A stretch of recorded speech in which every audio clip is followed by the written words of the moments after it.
Assalamualaikum warahmatullahi wabarakatuh. Perkenalkan, nama saya Rubaiti Aulia, NPM 2121020282. Mata kuliah Fikih Munakahat, Prodi Hukum Tata Negara, kelas H. Dosen pengampu Abdul Qadir Zailani, SHI, MA. Di sini saya akan menjelaskan tentang putusnya perkawinan. A. Pengertian dan dasar hukum putusnya perkawinan.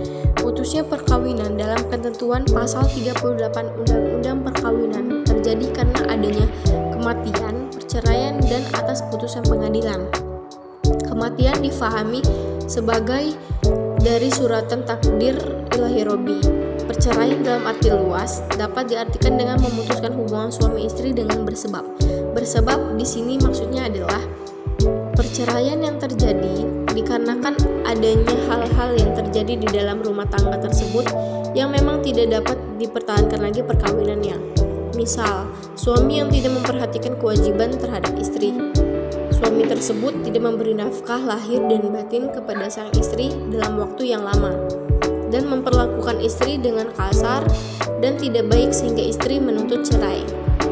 Selain itu, adanya perbedaan-perbedaan yang memang tidak dapat diselarasikan lagi oleh suami istri tersebut sehingga perceraian dipilih menjadi solusi terakhir.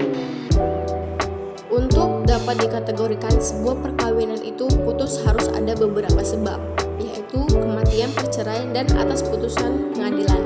Untuk sebab yang pertama, kematian, hal ini tidak perlu diperdebatkan lebih atau lanjut, dibuktikan melalui proses pembuktian pengadilan.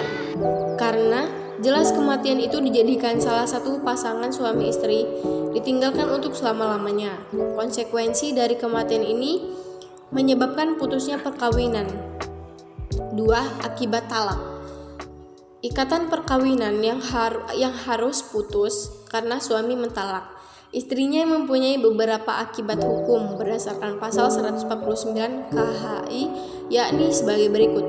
Bila mana perkawinan putus memberikan mut'ah atau sesuatu yang layak pada bekas istrinya, baik berupa uang atau benda, kecuali istri tersebut qobla al-dukhul, memberi nafkah, makan dan kiswa atau tempat tinggal dan pakaian kepada istri selama dalam iddah, kecuali bekas istri telah dijatuhi talak bi'in atau nusyuz dan dalam keadaan tidak hamil. B. Sebab-sebab putusnya perkawinan. Sebuah upaya pemutusan perkawinan dilakukan bukan atas dasar alasan yang ringan, melainkan ini sebagai jalan terakhir. 177.